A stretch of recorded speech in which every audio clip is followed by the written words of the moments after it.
아버지 장례식 날이었어요. 우리는 모두 울고 있었죠. 그런데 빈소 한가운데에 TV가 놓여 있었습니다. 그리고 변호사가 말했죠. 지금부터 고인의 마지막 영상을 공개하겠습니다. 우리는 몰랐어요. 그 영상 하나로 가족이 완전히 무너질 거라는 걸. 그리고 전 재산이 전혀 예상 못한 사람에게 넘어갈 거라는 것도요. 과연 아버지는 왜 이런 선택을 했을까요? 이야기 시작 전 구독과 좋아요 눌러주시기를 부탁드립니다. 영상 제작에 큰 도움이 됩니다. 이제 이야기를 시작할게요. 1. 장례식장의 공기. 장례식장은 이상하리만큼 조용했죠. 사람은 많았지만 그 많은 사람들 속에서 느껴지는 감정은 어딘가 텅 비어 있는 듯 했어요. 검은 옷을 입은 조문객들은 형식적인 표정으로 고개를 숙이고 정해진 절차처럼 향을 올리고 있었죠. 하지만 그 안에서 진짜 슬픔을 느끼는 사람은 과연 몇이나 될까 싶었어요. 빈소 한가운데 놓인 영정 사진 속 아버지는 여전히 인자한 미소를 짓고 있었죠. 살아계실 때 늘 그랬던 것처럼 누군가를 원망하기보다는 그저 참고 넘기던 얼굴이었어요. 그 앞에 앉아있는 세 남매는 각자 다른 방향을 보고 있었죠. 눈물을 닦는 사람도 있었고 고개를 숙인 채 말이 없는 사람도 있었어요. 하지만 그들의 표정에는 슬픔보다 더 짙은 무언가가 깔려 있었죠. 어색함, 그리고 계산이었어요. 형? 조용히 입을 연 건 둘째였어요. 응. 큰아들은 짧게 대답했지만 눈은 여전히 영정 사진이 아닌 다른 곳을 향하고 있었죠. 아버지 집 말이야. 그 한마디에 공기가 미묘하게 흔들렸어요. 큰아들이 고개를 천천히 돌렸죠. 지금 그 얘기를 왜 해? 말은 그렇게 했지만 그 목소리에는 화보다 더 많은 것이 담겨 있었어요. 이미 생각하고 있었다는 흔적이었죠. 아니, 미리 정리는 해야지. 둘째는 아무렇지 않은 척 말했지만 그 눈빛은 전혀 그렇지 않았어요. 며느리들이 서로 눈치를 보며 조용히 앉아 있었죠. 아무 말도 하지 않았지만 그들 역시 이 대화의 흐름을 놓치지 않고 있었어요. 잠시 뒤 막내가 한숨처럼 말을 꺼냈어요. 아버지 통장도 있잖아. 그 말이 떨어지는 순간 세 사람 사이에 흐르던 얇은 선이 완전히 드러난 느낌이었어요. 그들은 슬퍼하고 있는 게 아니었어요. 그저 무엇이 남았는지를 확인하고 있었죠. 사실 아버지가 살아계실 때는 이렇게 모이는 일조차 드물었어요. 명절에도 바쁘다는 이유로 한 번쯤 빠지는 건 당연했고 전화 한 통조차 몇 달에 한 번이면 충분하다고 생각했죠. 아버지는 늘 괜찮다고 했어요. 너희 바쁘니까 오지 마라. 그 말이 진심이 아니었다는 걸 아무도 깊이 생각하지 않았죠. 그저 편했을 뿐이에요. 찾아가지 않아도 되니까. 신경 쓰지 않아도 되니까. 그리고 그렇게 시간은 흘렀어요. 어느 날 갑자기 쓰러졌다는 연락이 왔을 때도 그들은 바로 달려가지 않았죠. 지금 중요한 회의가 있어서 애들 학원 보내야 해서 각자의 이유는 충분했고 그럴듯했어요. 하지만 그 모든 이유보다 더 중요한 건 없었죠. 지금 그들이 이 자리에 앉아 있는 이유. 아버지의 마지막을 보기 위해서가 아니라 남겨진 것들을 확인하기 위해서였어요. 영정 사진 속 아버지는 여전히 같은 표정으로 그들을 내려다보고 있었죠. 마치 모든 걸 알고 있었다는 것처럼요. 이 드러나는 진심. 조문객들이 하나둘 자리를 떠나기 시작했죠. 북적이던 빈소는 점점 조용해졌고 결국 남은 건 가족들 뿐이었어요. 아까까지만 해도 슬픈 표정을 유지하던 얼굴들이 조금씩 풀리기 시작했죠.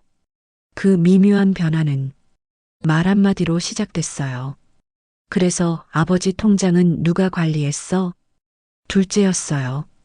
조심스러운 척했지만 그 목소리에는 이미 답을 알고 있다는 듯한 확신이 묻어 있었죠. 큰아들이 천천히 고개를 들었어요. 내가 했지. 짧고 건조한 대답이었어요. 그 한마디에 공기가 다시 한번 무겁게 가라앉았죠. 얼마나 남았어? 이번엔 막내였어요. 말이 끝나자마자 며느리들의 시선이 동시에 큰아들에게 향했죠. 잠깐의 정적.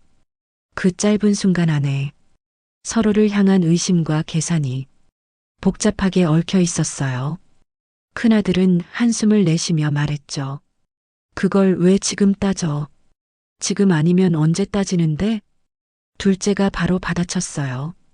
장례 끝나고 나면 더 복잡해지잖아. 그 말은 맞는 말이었어요. 그래서 더 노골적으로 들렸죠. 설마 형이 다 가져가려고 하는 건 아니지? 순간 공기가 얼어붙었어요. 큰아들의 눈빛이 변했죠. 지금 나 의심하는 거야? 낮게 깔린 목소리였지만 그 안에는 분명히 분노가 담겨 있었어요. 아니면 뭐야? 둘째도 물러서지 않았어요. 아버지 마지막까지 형이랑 있었잖아.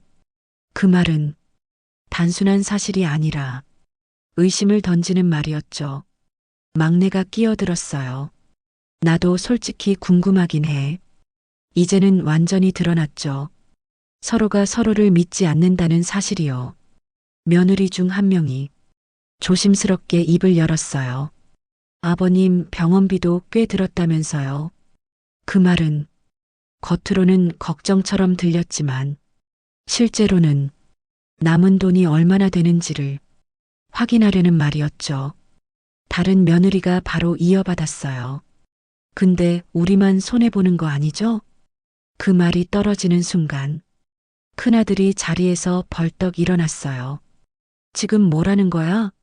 목소리가 확 올라갔죠. 아버지 돌아가신 자리에서 돈 얘기하는 게 그렇게 당당해? 하지만 그 말조차 완전히 정의롭지는 않았어요. 그 역시 이미 계산을 끝낸 사람이었으니까요. 둘째가 비웃듯 말했어요. 형은 안 하는 줄 알아? 그 한마디에 분위기가 완전히 무너졌죠. 서로 쌓아왔던 감정들이 이제 더 이상 숨겨지지 않았어요. 솔직히 말해봐. 막내가 조용히 말했어요. 우리 중에 아버지 자주 찾아간 사람 있어? 그 말에 모두 입을 다물었죠. 대답할 수 없는 질문이었어요. 왜냐하면 답은 너무 뻔했으니까요. 아무도 없었어요. 아버지가 혼자 병원에 계실 때도 누군가는 바빴고 누군가는 멀었고 누군가는 다음에 가면 되지라고 생각했죠. 그 다음은 끝내 오지 않았어요. 며느리 하나가 작게 중얼거렸어요. 그래도 우리가 모시진 못했잖아요. 그 말은 자기 합리화였어요. 하지만 동시에 서로에게 책임을 떠넘기는 말이기도 했죠. 그럼 누가 모셨어야 했는데? 둘째가 날카롭게 물었어요. 아무도 대답하지 않았어요. 그 질문 역시 답이 없는 게 아니라 모두가 피하고 싶은 답이었기 때문이죠. 잠시 후 큰아들이 힘없이 다시 앉았어요. 그리고 낮게 말했죠. 일단 장례부터 끝내자. 하지만 이미 늦었어요. 그들의 마음속에서는 슬픔보다 욕심이 더 크게 자리 잡고 있었으니까요. 그때였어요. 빈소문이 천천히 열리는 소리가 들렸죠. 모두의 시선이 그쪽으로 향했어요. 검은 정장을 입은 한 남자가 조용히 안으로 들어오고 있었어요. 그리고 그 순간 이 장례식의 흐름은 완전히 다른 방향으로 흘러가기 시작했죠. 3. 변호사의 등장. 빈소문이 천천히 열리면서 차가운 공기가 안으로 스며들었죠. 조용히 들어온 남자는 검은 정장을 단정하게 차려입고 있었어요. 어딘가 낯설지 않은 분위기였지만 가족들 중 누구도 그를 바로 알아보지는 못했죠. 그는 잠시 멈춰서서 영정사진을 향해 고개를 깊이 숙였어요. 그리고 천천히 고개를 들며 가족들을 바라봤죠. 그 시선에는 묘하게 감정이 담겨 있었어요. 동정도 아니고 분노도 아닌 마치 이미 모든 걸 알고 있는 사람처럼요. 신뢰합니다. 낮고 차분한 목소리였어요. 고인의 유언을 전달하러 왔습니다. 그 한마디에 빈소 안의 공기가 완전히 바뀌었죠. 조금 전까지 서로를 향해 날카롭게 부딪히던 시선들이 순식간에 한 곳으로 모였어요. 유언이요? 큰아들이 먼저 반응했어요. 표정은 최대한 담담하게 유지하려 했지만 눈빛은 숨기지 못했죠. 기대와 긴장, 그리고 욕심이 섞인 눈빛이었어요. 둘째가 한 발 앞으로 나섰어요. 유언장 작성하셨다는 말씀이신가요? 그 남자는 잠시 침묵하더니 천천히 고개를 저었어요. 문서 형태의 유언장은 아닙니다. 순간 가족들의 표정이 미묘하게 흔들렸죠. 그럼요? 막내가 물었어요. 남자는 가방을 열었어요. 그리고 조심스럽게 작은 물건 하나를 꺼냈죠. 손바닥 위에 놓인 것은 종이도 봉투도 아닌 작은 USB 하나였어요. 순간 빈소 안이 완전히 조용해졌죠. 이게 뭔데요? 며느리 중 한 명이 참지 못하고 물었어요. 남자는 USB를 들어 보이며 말했죠. 고인께서 생전에 직접 남기신 영상입니다. 그 말이 떨어지는 순간 누군가의 숨 삼키는 소리가 분명하게 들렸어요. 영상, 유언장이 아니라 직접 남긴 말. 그건 종이보다 훨씬 강한 것이었죠. 숨길 수도 없고 바꿀 수도 없고 있는 그대로 드러나는 진실이니까요. 큰아들이 손을 내밀었어요. 제가 보겠습니다. 하지만 남자는 USB를 건네지 않았어요. 대신 조용히 말했죠. 가족분들 모두 계신 자리에서 함께 확인해 달라고 하셨습니다. 그 말에 모두의 표정이 굳었어요. 함께, 그 한 단어가 이상하게 무겁게 느껴졌죠. 각자 따로 들을 수 없는 이야기, 모두가 동시에 들어야 하는 이야기, 그 안에 담긴 의미를 누구나 느끼고 있었어요. 둘째가 낮게 중얼거렸어요. 굳이 지금 봐야 합니까? 그 말은 피하고 싶은 마음이었어요. 하지만 남자는 고개를 저었죠. 고인께서 장례식장에서 꼭 틀어달라고 하셨습니다. 그 말이 떨어지는 순간 누군가의 손이 살짝 떨렸어요. 아버지가 죽기 전에 남긴 마지막 말. 그걸 지금 여기서 모두 함께 들어야 한다는 사실이 갑자기 현실로 다가왔죠. 빈소 한쪽에 있던 TV가 눈에 들어왔어요. 평소에는 조용히 뉴스만 흘러나오던 화면. 하지만 지금은 전혀 다른 의미를 가지게 되었죠. 남자는 천천히 걸어가 USB를 TV에 연결했어요. 준비되셨습니까? 그가 돌아보며 물었죠. 아무도 대답하지 않았어요. 하지만 누구도 막지 않았어요. 그게 이미 답이었죠. 리모컨이 눌리는 소리, 검은 화면이 켜지면서 천천히 영상이 재생되기 시작했어요. 그 순간 장례식장은 더 이상 슬픔의 공간이 아니었어요. 모든 진실이 드러나기 직전에 폭풍 전의 고요였죠. 영상이 시작되다 검은 화면 위로 희미한 노이즈가 지나갔어요. 지직, 아주 짧은 소리였지만 그 소리 하나만으로도 빈소 안의 공기가 완전히 달라졌죠. 누군가 일부러 숨을 죽인 것도 아닌데 모든 사람이 동시에 말을 멈췄어요. TV 화면이 천천히 밝아지면서 한 남자의 모습이 드러났죠. 익숙한 얼굴이었어요. 바로 아버지였어요. 살아있는 모습 그대로였죠. 정갈한 셔츠를 입고 의자에 단정하게 앉아 카메라를 바라보고 있었어요. 그 표정은 영정사진 속 모습과 크게 다르지 않았어요. 하지만 이상하게도 지금 화면 속 아버지는 훨씬 더 선명하고 훨씬 더 현실 같았죠. 누군가 숨을 삼켰어요. 며느리 하나는 입을 손으로 막은 채 눈을 떼지 못하고 있었죠. 큰아들의 눈썹이 미세하게 떨렸어요. 둘째는 팔짱을 낀 채 아무 말도 하지 않았고 막내는 고개를 들지 못하고 있었죠. 그때 화면 속 아버지가 천천히 입을 열었어요. 이 영상을 보고 있다면 짧은 정적, 나는 이미 없겠지. 그 한마디에 누군가의 어깨가 움찔했어요. 살아있는 사람이 자신의 죽음을 전제로 말을 한다는 건 생각보다 훨씬 더 무거운 일이었죠. 빈소아는 더 깊은 정적에 잠겼어요. 아버지는 잠시 카메라를 바라보다가 작게 숨을 내쉬었어요. 마치 할 말이 많지만 어디서부터 시작해야 할지 고민하는 사람처럼요. 이걸 찍어야 하나? 많이 고민했다. 담담한 목소리였어요.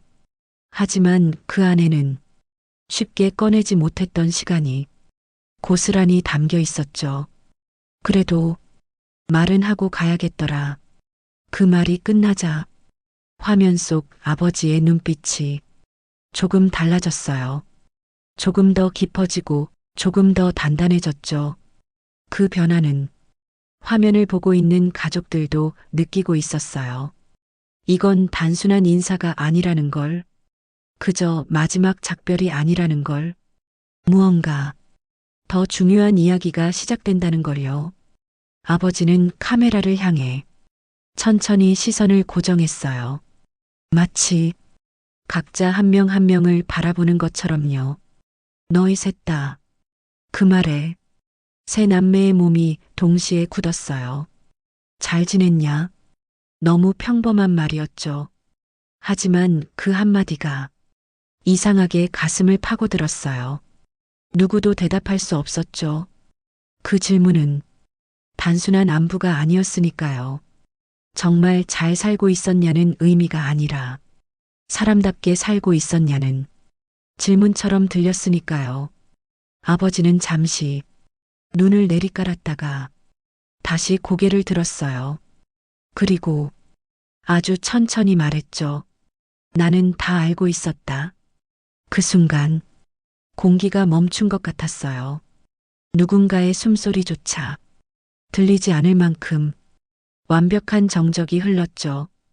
큰아들의 눈동자가 흔들렸어요. 둘째의 표정이 굳어졌고 막내는 손을 꽉 쥐었어요. 며느리들은 서로 눈치를 보며 아무 말도 하지 못했죠. 누가 얼마나 오는지, 왜 오는지도 조용한 목소리였지만 그 말은 칼처럼 정확하게 꽂히고 있었어요. 전화 한 통이 얼마나 오래 걸리는지도 다 알고 있었다. 누군가 고개를 숙였어요. 그 말은 부정할 수 없는 사실이었죠. 아버지는 조금도 감정을 드러내지 않았어요. 화를 내지도 않았고 비난하지도 않았죠. 그저 있는 그대로를 말하고 있었어요. 그래서 더 무서웠어요. 괜찮다고 했던 거 잠시 멈췄다가 다 거짓말이었다. 그 한마디에 며느리 중 한 명이 작게 흐느끼는 소리를 냈어요. 하지만 아무도 그 소리에 반응하지 않았죠. 왜냐하면 그 자리에 있는 모두가 이미 알고 있었으니까요. 그 괜찮다는 말이 진짜가 아니었다는 걸요. 아버지는 카메라를 똑바로 바라봤어요. 그리고 조용히 하지만 분명하게 말했죠. 그래서 짧은 정적, 나는 결정했다. 그 말이 떨어지는 순간 누군가의 심장이 세게 내려앉는 느낌이 들었죠. 이제부터가 진짜라는 걸 모두가 느끼고 있었어요. 1차 반전 모든 걸 알고 있었다. 그래서 화면 속 아버지의 목소리가 조금 더 낮아졌어요. 나는 다 정리하고 있었다. 그 말이 떨어지자 빈소 안의 공기가 다시 한번 무겁게 가라앉았죠. 누군가 의자에 앉은 자세를 조금 고쳐 앉았고 누군가는 손에 쥔 휴지를 더 세게 움켜쥐었어요. 이제는 단순한 회상이 아니라는 걸 모두가 느끼고 있었죠. 아버지는 잠시 숨을 고른 뒤 말을 이었어요. 너희가 나를 어떻게 생각하는지도 다 알고 있었다. 그 말은 비난이 아니었어요. 하지만 그 어떤 꾸중보다 더 무겁게 내려앉았죠. 큰아들의 시선이 바닥으로 떨어졌어요. 둘째는 입술을 깨물었고 막내는 아예 고개를 들지 못했죠.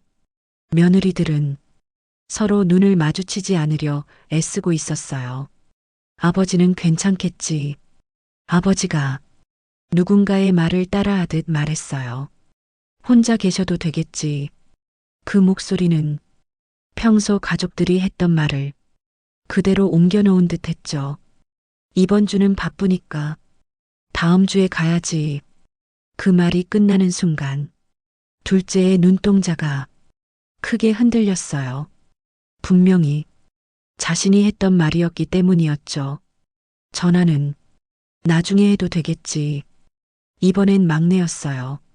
그는 손으로 얼굴을 가렸죠. 기억하고 있었어요.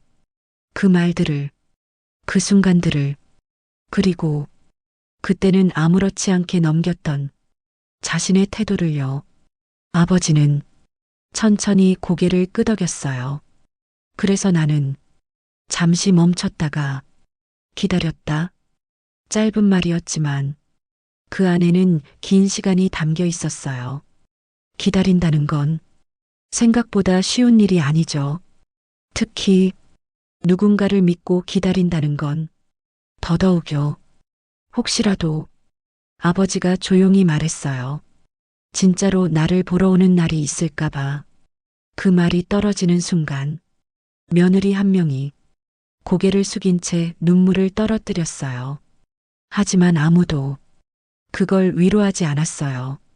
왜냐하면 그 눈물조차 어디까지가 진심인지 알 수 없었으니까요. 그런데 아버지가 다시 입을 열었어요. 끝까지 없더라. 그 한마디가 모든 걸 끝내버린 느낌이었어요. 빈소 안이 완전히 얼어붙었죠. 누군가가 숨을 들이마셨다가 끝까지 내쉬지 못하는 것처럼 답답한 공기가 흘렀어요.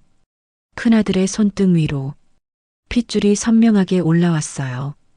둘째는 고개를 숙인 채 움직이지 않았고 막내는 어깨를 작게 떨고 있었죠.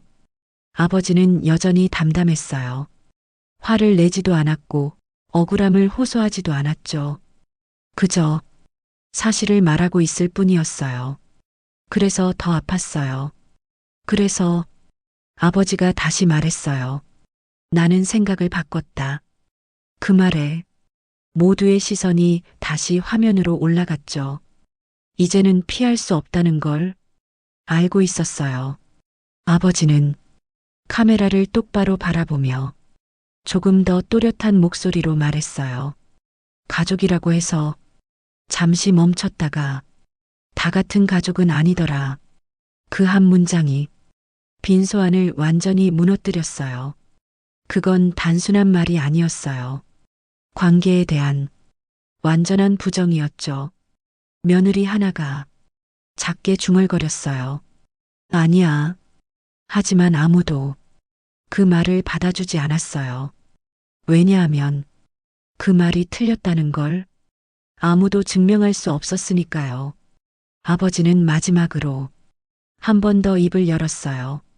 그래서 나는, 그리고 아주 천천히, 하지만 분명하게 말했죠. 시험을 했다. 그 순간 모든 시선이 완전히 굳어버렸어요. 시험, 그 단어 하나가 이 장례식의 의미를 완전히 바꿔놓고 있었죠. 6. 2차 반전 모든 건 시험이었다. 시험을 했다. 그 한마디가 빈소 안에 오래 남아 맴돌았죠. 누군가 바로 반응하지도 못했고 누군가는 그 말을 이해하려는 듯 멍하니 화면만 바라보고 있었어요. 시험, 그 단어는 너무 단순했지만 그 안에 담긴 의미는 절대 가볍지 않았죠. 아버지는 잠시 숨을 고른 뒤 다시 입을 열었어요. 내가 가진 걸 조용한 목소리 숨겼다. 그 순간 몇몇 사람의 눈이 동시에 크게 떠졌어요. 큰아들의 고개가 천천히 들렸고 둘째는 아버지를 똑바로 바라봤죠. 막내는 손에 쥔 휴지를 떨어뜨렸어요. 재산이 없는 척했다. 그 말이 떨어지자마자 빈소 안의 공기가 완전히 뒤집혔어요. 그동안 그들이 알고 있던 전부가 틀렸을 수도 있다는 사실, 그 생각이 순간적으로 모두를 덮쳤죠. 병원비 때문에 힘들다고 했던 것도 아버지가 천천히 말을 이었어요. 다 일부러였다. 며느리 중 한 명이 입을 벌린 채 말을 잇지 못했어요. 집도 잠시 멈췄다가 이미 정리해 둔 상태였다. 그 말은 단순한 설명이 아니었어요. 그동안 가족들이 나눴던 모든 대화, 모든 계산, 모든 기대가 한순간에 무너지는 소리였죠. 큰아들이 작게 중얼거렸어요. 말도 안 돼. 하지만 그 말은 부정이 아니라 현실을 받아들이지 못하는 반응에 가까웠어요. 둘째가 급하게 물었어요. 그럼 지금까지 우리가 말을 끝내지 못했죠. 왜냐하면 이미 답을 알고 있었으니까요. 그들은 속고 있었던 게 아니라 드러나고 있었던 거였으니까요. 아버지는 차분하게 말을 이어갔어요. 누가 나를 찾는지 보려고. 짧은 문장이었지만 그 안에는 긴 시간이 담겨 있었죠. 아무것도 없는 노인을 조용히 끝까지 챙기는 사람이 있는지 보려고. 그 말이 끝나는 순간 며느리 하나가 고개를 푹 숙였어요. 그녀의 어깨가 작게 떨리고 있었죠. 하지만 그 떨림이 후회인지 두려움인지 아니면 단순한 당황인지 아무도 알 수 없었어요. 아버지는 카메라를 향해 한동안 아무 말도 하지 않았어요. 그 침묵은 오히려 더 많은 걸 말하고 있었죠. 그동안의 시간, 기다림, 그리고 확인. 결과는 아버지가 다시 입을 열었어요. 그 한 단어에 모두의 시선이 다시 모였죠. 내가 생각했던 것보다 잠시 멈췄다가 더 분명하더라. 그 말은 사실상 판결이었어요. 누가 어떤 사람이었는지, 누가 어떤 선택을 했는지 이미 다 끝났다는 의미였죠. 큰아들의 손이 천천히 주먹으로 말려 들어갔어요.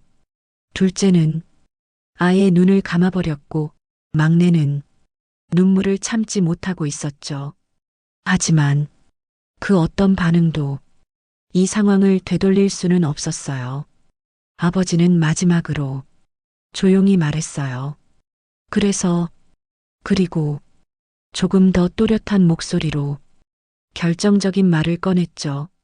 나는 결정했다. 그 순간 빈소 안의 모든 공기가 멈춘 것 같았어요. 이제 남은 건 단 하나였죠. 누가 선택됐는지. 7. 3차 반전 전 재산의 주인. 나는 결정했다. 아버지의 그 한마디가 빈소 안을 완전히 얼어붙게 만들었죠.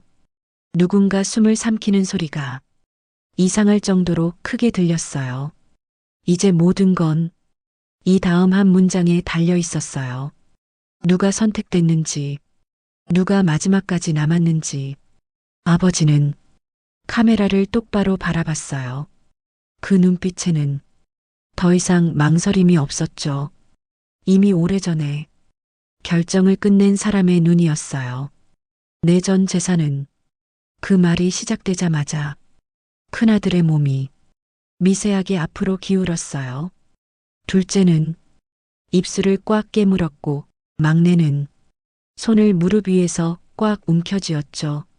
며느리들 역시 숨을 죽인 채 화면을 바라보고 있었어요. 나를 끝까지 챙긴 사람에게 남긴다. 그 말이 떨어지는 순간 짧은 정적이 흘렀어요. 아주 짧았지만 그 안에는 수많은 기대와 계산이 뒤엉켜 있었죠. 그리고 바로 그때 화면이 천천히 바뀌었어요. 아버지의 얼굴이 사라지고 다른 사람이 화면에 나타났죠. 낯선 얼굴이었어요. 정확히 말하면 그 자리에 있는 누구도 제대로 기억하지 못하는 얼굴이었죠. 며느리 하나가 작게 중얼거렸어요. 누구야? 그 말은 모두의 마음을 대신한 말이었어요. 그 사람은 평범한 옷차림을 하고 있었어요. 화려하지도 않았고 특별해 보이지도 않았죠. 그저 어딘가에서 본 듯한 사람. 하지만 기억나지 않는 사람. 그때 아버지의 목소리가 다시 흘러나왔어요. 이 사람은 짧은 정적, 내 옆에 남아있던 유일한 사람이었다. 그 말이 떨어지는 순간 막내의 눈이 크게 떠졌어요. 설마. 그리고 누군가가 작게 말했죠. 간병인? 맞았어요. 그 사람이었습니다. 아버지가 병원에 있을 때 늘 곁에 있던 사람. 하지만 가족들은 한 번도 제대로 이름을 불러본 적 없는 사람. 그저 그 사람이라고 불렀던 존재. 아버지는 조용히 말을 이어갔어요. 이 사람은 단 한 번도 이유를 묻지 않았다. 빈소 안의 공기가 완전히 가라앉았어요. 내가 왜 혼자인지, 왜 자식들이 오지 않는지, 왜 계속 혼자 밥을 먹는지 아무것도 묻지 않았다. 그 말은 비난이 아니었어요. 하지만 그 어떤 비난보다 더 날카롭게 꽂혔죠. 며느리 하나가 눈물을 흘리며 고개를 저었어요. 아니야. 하지만 아무도 그 말을 받아주지 않았어요. 왜냐하면 그건 부정할 수 있는 일이 아니었으니까요. 아버지는 조금 더 낮은 목소리로 말했어요. 그저 밥을 챙겨주고 말을 걸어주고 내 이야기를 들어줬다. 단순한 행동들이었어요. 누구나 할 수 있는 일. 하지만 그 자리에 있던 가족들 중 아무도 하지 않았던 일이었죠. 그래서 나는 아버지가 마지막으로 말했어요. 이 사람이 내 가족이라고 생각했다. 그 한 문장이 모든 걸 끝내버렸어요. 큰아들의 어깨가 힘없이 내려앉았고 둘째는 눈을 감은 채 아무 말도 하지 못했어요. 막내는 그 자리에서 고개를 숙인 채 움직이지 않았죠. 그리고 며느리들 역시 더 이상 아무 말도 할 수 없었어요. 화면 속 마지막 자막이 천천히 올라왔어요. 전 재산 상속인 김미자. 그 이름은 그들 가족 중 그 누구의 이름도 아니었죠. 8. 엔딩 무너진 가족. 남겨진 한마디. 영상이 끝나자 TV 화면이 천천히 검게 꺼졌어요. 지직. 아주 짧은 소리와 함께 모든 게 끝났죠. 하지만 빈소 안의 시간은 거기서 멈춰버린 것 같았어요. 아무도 움직이지 않았고 아무도 말을 하지 않았어요. 방금 전까지 들렸던 아버지의 목소리만이 여전히 그 공간에 남아있는 듯 했죠. 큰아들은 고개를 숙인 채 손으로 이마를 짚고 있었어요. 손등 위로 핏줄이 선명하게 올라와 있었죠. 무언가를 말하려는 듯 입을 몇 번이나 열었지만 결국 아무 말도 하지 못했어요. 둘째는 한참 동안 화면을 바라보다가 천천히 고개를 돌렸어요. 하지만 그가 바라본 곳에는 더 이상 아무것도 없었죠. 그저 꺼진 화면뿐이었어요. 막내는 그 자리에서 울고 있었어요. 소리를 내지도 못한 채 그저 눈물만 계속 흘리고 있었죠. 그 눈물이 슬퍼서인지 후회해서인지 아니면 이제야 깨달아서인지 아무도 알 수 없었어요. 며느리들 역시 고개를 들지 못하고 있었어요. 누군가는 눈물을 닦고 있었고 누군가는 아예 눈을 감아버렸죠. 하지만 그 어떤 행동도 이미 지나가 버린 시간을 되돌릴 수는 없었어요. 그때 조용히 서 있던 변호사가 한 걸음 앞으로 나섰어요. 그리고 차분한 목소리로 말했죠. 고인의 뜻에 따라 상속 절차는 이미 준비되어 있습니다. 그 말은 마치 확인 사살처럼 들렸어요. 돌이킬 수 없다는 사실을 다시 한번 알려주는 말이었죠. 큰아들이 힘없이 물었어요. 혹시 목소리가 떨리고 있었어요. 우리가 할 수 있는 건 없습니까? 그 질문은 이미 늦었다는 걸 알면서도 던지는 질문이었죠. 변호사는 잠시 그를 바라보다가 조용히 고개를 저었어요. 고인의 의사는 이미 법적으로도 유효합니다. 그 말은 곧 끝났다는 뜻이었어요. 그 순간 빈소 안의 공기가 완전히 가라앉았죠. 누구도 더 이상 말을 꺼내지 않았어요. 그저 각자의 자리에서 각자의 생각에 잠겨 있을 뿐이었죠. 영정 사진 속 아버지는 여전히 같은 미소를 짓고 있었어요. 하지만 이제 그 미소는 예전처럼 따뜻하게 느껴지지 않았어요. 어딘가 멀어진 사람의 표정처럼 느껴졌죠. 그때 누군가 아주 작게 중얼거렸어요. 우린 한 번도 말을 끝내지 못했어요. 하지만 그 말 뒤에 이어질 문장은 그 자리에 있는 모두가 이미 알고 있었죠. 단 한 번도 진짜 가족처럼 행동하지 않았다는 것. 조용한 빈소 안에 그 깨달음만이 무겁게 남아 있었어요. 그리고 그 위로 아버지의 마지막 말이 다시 떠올랐죠. 가족은 피가 아니라 행동이다. 그 한 문장은 누군가에게는 뒤늦은 깨달음이었고 누군가에게는 평생 지워지지 않을 상처가 되었죠. 화면은 천천히 어두워지고 마지막으로 짧은 문장이 떠올랐어요. 여러분이라면 마지막 순간 누가 떠오르실까요? 댓글로 남겨주세요. 그리고 그 사람은 지금 곁에 있나요?